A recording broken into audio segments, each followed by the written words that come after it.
It's funny because, Haley will be like, I went over to get a sandwich, the line was out the door, and she's psyched that the line's out the door. But then she's like, I can't get my sandwich. And you're like... And we get that a lot in the summer. That's why we're super grateful for everyone's patience when we're working on trying to figure out a way how to get everyone as fast as we can. And hopefully we'll be able to put some stuff together for next summer in anticipation of hopefully longer lines. Yeah, well, I think a line at the door is a good thing. Hands in the air, let the rhythm flow.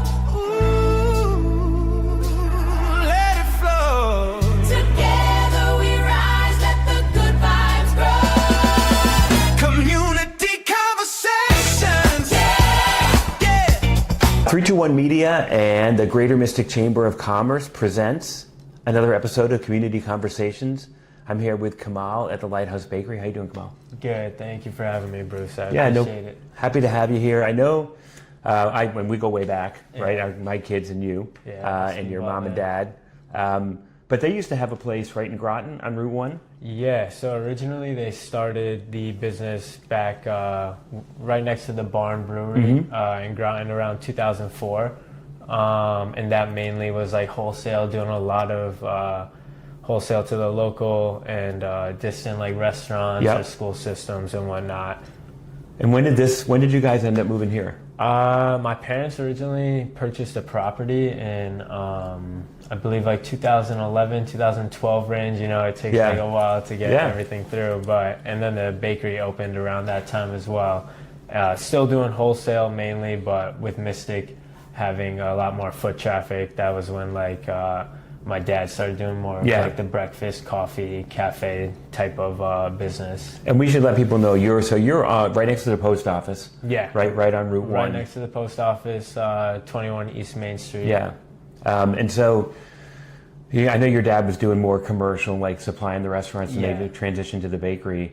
And is that what you've been carrying on? So I would be mainly like working here in the summers with like my brother, and we had like a couple guys on the crew, like usually friends growing up in like the same like school systems or athletics groups. But I really felt useful here, and I felt like I could be most useful here, and it's kind of where then I made the decision to gear more towards the business, and that was when we kind of transitioned from doing the wholesale that my dad was doing to more trying to capitalize on the foot traffic of Mystic and shift more towards that retail cafe breakfast spot, and hopefully more in the future. I mean, it is a nice space. You have outdoor seating. It's like a very comfortable place to be. Yeah, especially in the nice seasons. I feel like it's one of the best spots to be in the morning in Mystic. Just fresh bread, everything made to order, everything baked in-house that day.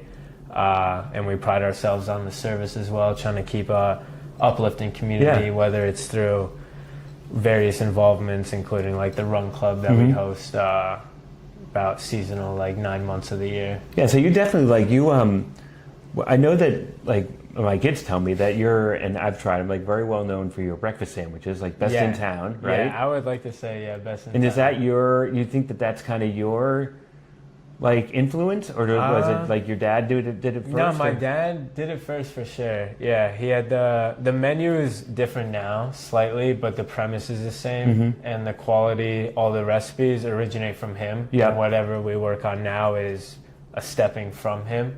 So definitely, I would have to give him. All right, I like that. All the credit on that one. When you're so, what does have your footprint? Like, what does have your stamp on it? I would say the Run Club, and then also kind of the systems that we operate, and like the open to close. Like now, it's different than how he was doing it. We're not necessarily doing more or anything different. It's just a different process. Gotcha. And like now, like he was doing probably 90 to 95% of the everything. Yeah. Like him and my mom. Now we kind of have it, so it's like we have like crews, like shifts. We got the bacon team, we got like our grill operation, baristas, and so now it's kind of more of a system rather than one individual. Gotcha.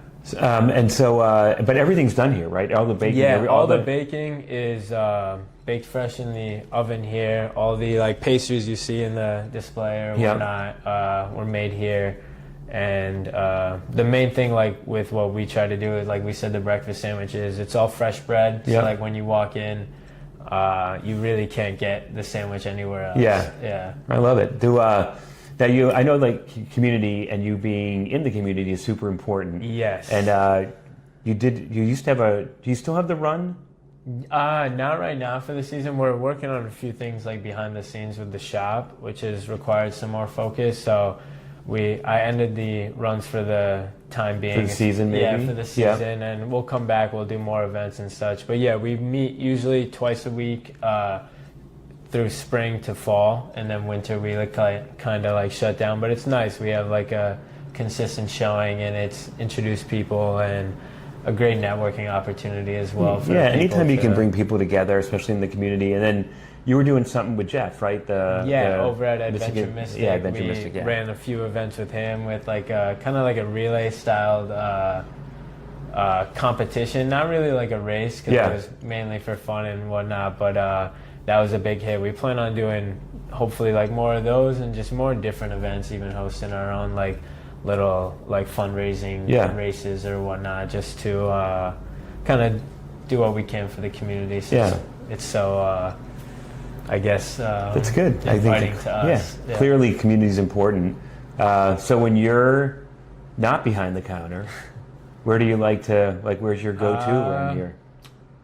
When I'm not behind the counter, usually I'll probably be like running errands or like running around of that. But if you were going to go out at night, go out at night, I love Shipwright's Daughter is a favorite of mine. Probably it would be my go-to, but I'm not in a position of that. But also Barbary Coast, the new spot on the road. I really enjoy the food there. You can really taste the flavor and know that they're making it all in-house and crafted with care. Good stuff. So what is, if you had one piece of advice for somebody in your position who either was starting or taking over a business, or like what's your words of wisdom? Just keep going with whatever you're doing and keep trying, keep throwing like attempts out there, and when you kind of feel something stick, it won't be like instantaneous, but I think like over time you'll kind of be able to gauge what is going to work and just kind of put more time and energy into what's working, and then you'll be able to hopefully figure out the rest as I try. All right. No, it's good. You're it's really good stuff, and to have you and your brother have grown up around here, your parents in the community, and then land here, and your parents to have the wherewithal to buy this place, because it's a really nice property. Oh yeah, for sure, definitely. Is kudos to you guys. I think it's been an integral part of the community. It's good that you're part of it. Yeah, I mean, we're grateful to be part of the community and to give back as much as we can, because I mean, without the community, we necessarily wouldn't be here. And I guess the most important thing to my parents was always trying to put us in a position where me and my brother are able to contribute to society in a way, and meaningful way. Yeah, in a meaningful way, and it helps growing up around here, because it's more meaningful considering, like you said, growing up in the same school systems, with your kids and whatnot. They come in, and that interaction. It's nice to kind of have those familiar faces around. And I would say that it's funny because Haley will be like, I went over to get a sandwich, the line was out the door, and she's psyched that the line's out the door, but then she's like, I can't get my sandwich, and you're like... And we get that a lot in the summer, and that's why we're super grateful for everyone's patience when we're working on trying to figure out a way how to get everyone as fast as we can, and hopefully we'll be able to put some stuff together for next summer in anticipation of hopefully longer lines. Yeah, well, I think a line at the door is a good thing. But listen, I want to thank you for your time. Yeah. Thank you for being on Community Conversations. I'm Bruce Flax, president of the Chamber. I want to thank Patrick. Do you go by Pat or Patrick? Do you even care? Either one? I answer to both. Some people are like, I don't like Chris. It's only Christopher. Just got to make sure you get it right. All right. I want to thank Pat, too, for being behind the camera, 321 Media, and the Greater Mystic Chamber of Commerce.